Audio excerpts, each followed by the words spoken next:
तर आपण दोन पायाची देवाचं भजन कर, पण चांगलं करा बरं.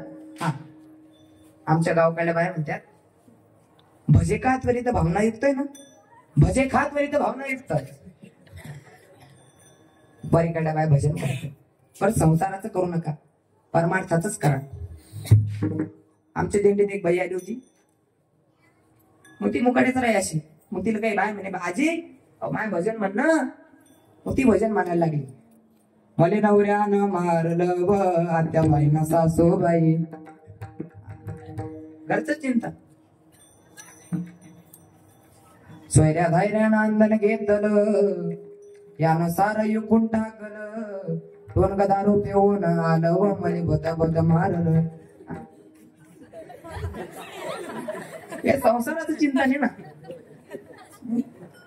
एक म्हातारी उठली म्हणे माय काय गळ्या आहे तो, हा तिने डबल कडवं जोडलं.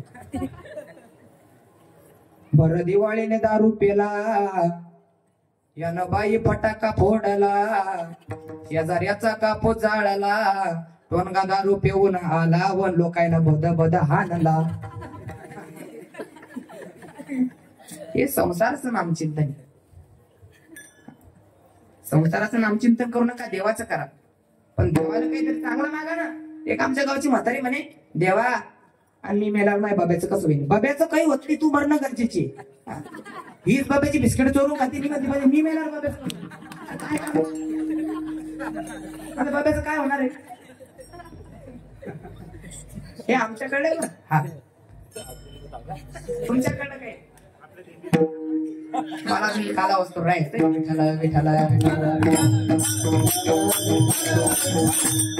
म्हणून सांगतो परमार्थ करा.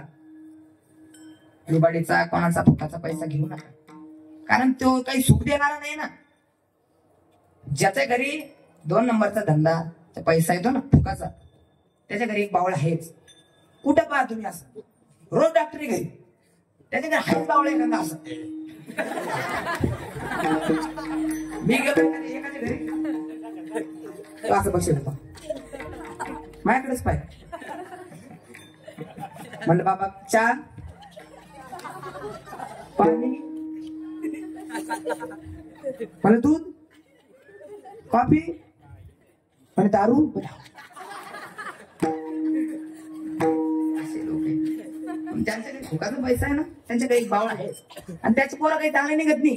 ते शाळेत जाते आणि हेडे मास्तर म्हणते त्याचं काय खरं आहे. अरे त्याचं काय घरी म्हणजे ते 1.5 लाख रुपये पगार आहे, तुला घालायला एकच अंडरपॅन्ट आहे का.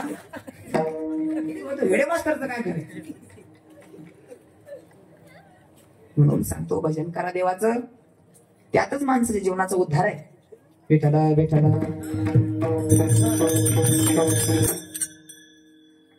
आज ज्ञानोबराच्या अभंगावर बोलण्याचा प्रयत्न केला. येता शेती येता ज्ञानोबराच्या अभंगावर बोलण्याचा प्रयत्न केला. जे काही माझं काहीच नाही, त्यात सर्व जे आहे ते आमच्या गुरुवारांच्या मुखातून जे श्रवण केलं तेच तुमच्याकडे मांडण्याचा प्रयत्न केला. ज्ञानेश्वर बोले.